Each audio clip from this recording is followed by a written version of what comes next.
Sharma Shri Vishwakarma skill university Banchari folk art का छात्र आपका अपने YouTube चैनल KS म्यूजिक में हार्दिक स्वागत करता हूँ।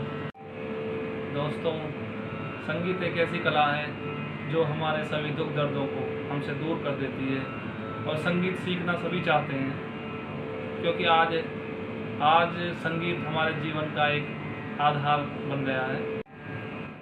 आइए वीडियो को ज़्यादा बड़ा ना करते हुए हम अपने हारमोनियम का फर्स्ट लेसन शुरू करते हैं और आप ज़्यादा से ज़्यादा वीडियो को देखें और अभ्यास करें। धन्यवाद। दोस्तों, हारमोनियम में 3 सप्तक होते हैं।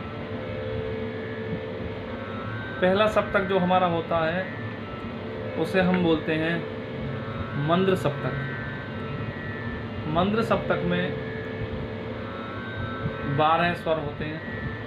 उसी प्रकार उसी के बाद हमारा जो दूसरा सप्तक आता है उसे हम बोलते हैं मध्य सप्तक। इसमें भी 12 स्वर, और उसके बाद हमारा जो तीसरा सप्तक आता है उसे बोलते हैं हम तार सप्तक। इसमें भी 12 स्वर होते हैं।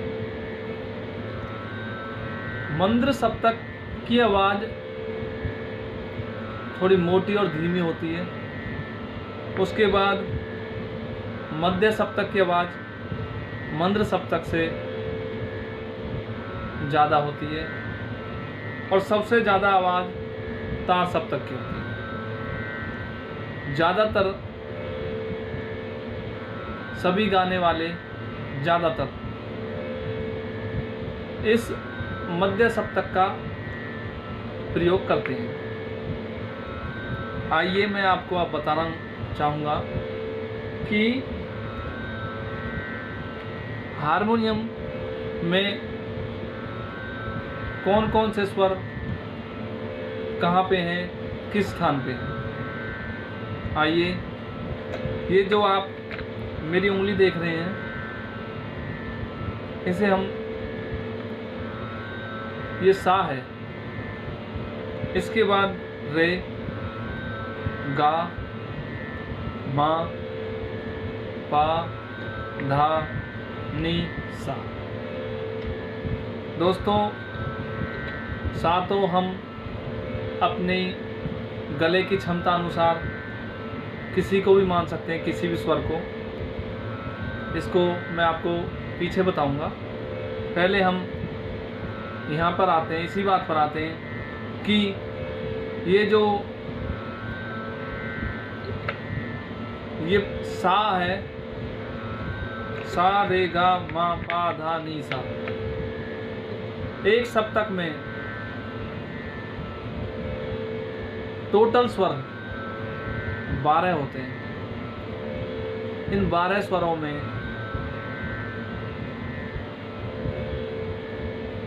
7 स्वर शुद्ध स्वर कहलाते हैं और 5 स्वर विकृत स्वर कहलाते हैं। शुद्ध स्वर सा रे गा मा पा धा नी सा,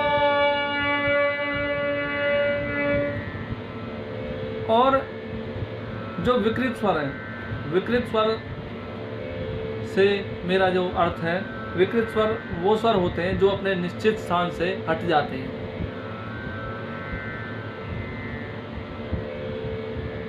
और इसी सप्तक में 2 स्वर अचल स्वर भी हैं। एक सा, दूसरा पा। सा और पा कभी भी अपने निश्चित स्थान से हटते नहीं हैं। ये अपने स्थान पर बरकरार रहते हैं।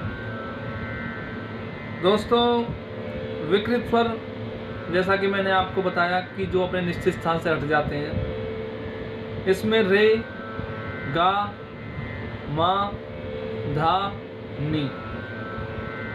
और इन विकृत स्वरों में भी, इन 5 विकृत स्वरों में 4 स्वर अपने निश्चित स्थान से आगे की तरफ हटते हैं जिन्हें हम कोमल स्वर कहते हैं। और एक स्वर जो माँ है वो अपने निश्चित स्थान से पीछे की तरफ हटता है, जिसे हम तीव्र स्वर बोलते हैं। मैं आपको लिख के कॉपी में इनके चिन्ह भी दिखाऊंगा, मंद्र सप्तक के, मध्य सप्तक के, तार सप्तक के, कोमल स्वर के, तीव्र स्वर के। और मैं आपको एक बारी बता भी देता हूँ कि कौन से कोमल स्वर है, कौन सा स्वर तीव्र है और कौन से शुद्ध स्वर है। आइए सबसे पहले शुद्ध स्वर सा रे गा मा पा धा नी सा, ये हमारे सभी शुद्ध स्वर हैं। अब चार स्वर जो हमारे कोमल स्वर कहलाते हैं उनको मैं आपको बताऊंगा। पहला स्वर हमारा है, ये हमने सा माना है तो ये रे हो गया। अब कोमल स्वर, मैंने आपको पहले बताया कि कोमल स्वर वो स्वर होते हैं जो अपने निश्चित स्थान से आगे की तरफ हटते हैं। तो इसमें रे ये है तो ये वाला स्वर कोमल रे कहलाएगा। उसी प्रकार ये हमारा शुद्ध गा है तो ये कोमल गा कहलाएगा। और ये वाला जिस प्रकार ये धा है तो ये हमारा कोमल धा कहलाएगा। और ये उसी प्रकार ये हमारा शुद्ध नी है और ये वाला स्वर कोमल नी कहलाएगा। अब एक स्वर हमारा जो तीव्र स्वर बचता है वो होता है माँ। माँ स्वर, ये वाला माँ स्वर है और ये आपको पहले भी बताया कि माँ स्वर जैसे तीव्र है तो तीव्र स्वर हमेशा पीछे की तरफ हटेंगे। तो ये हमारा माँ तीव्र हो गया। टोटल 12 स्वर हो गए। दोस्तों, मैं आशा करता हूँ कि आपको ये जानकारी समझ में आ रही होंगी। और मैं आपको एक कॉपी के माध्यम से आपको लिखा हुआ भी दिखाऊंगा और आप अपने नोटबुक में इसे लिख लें, जिससे आपके हारमोनियम सीखने में, गायन में काफ़ी आसानी होगी। और जो स्वरलिपियाँ हैं उनको पढ़ने में भी आपको काफ़ी सरलता महसूस होगी। दोस्तों, एक बार आप इस नोटबुक में से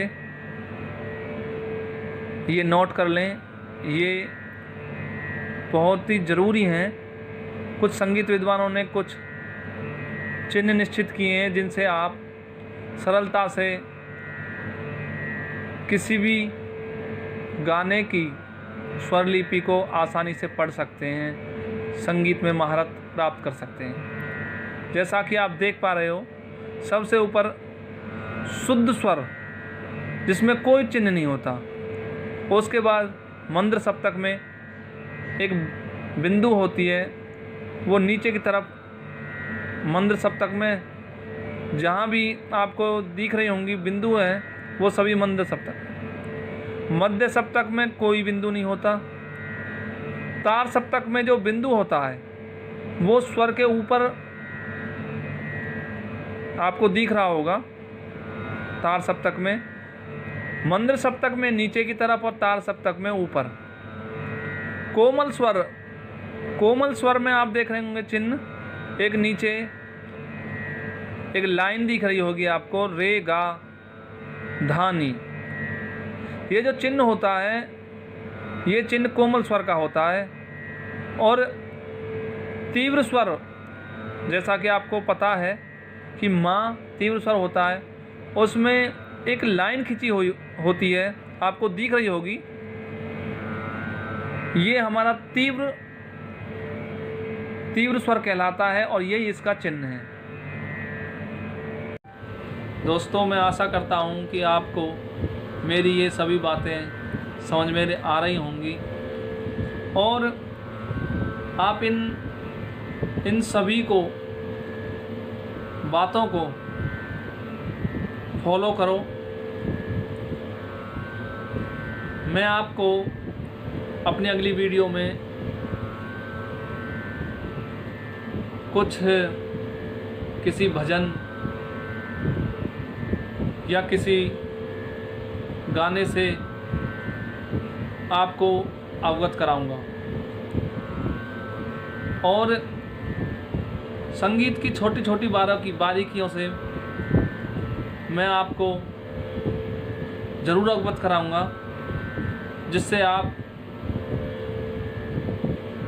सफल हो सकें। धन्यवाद।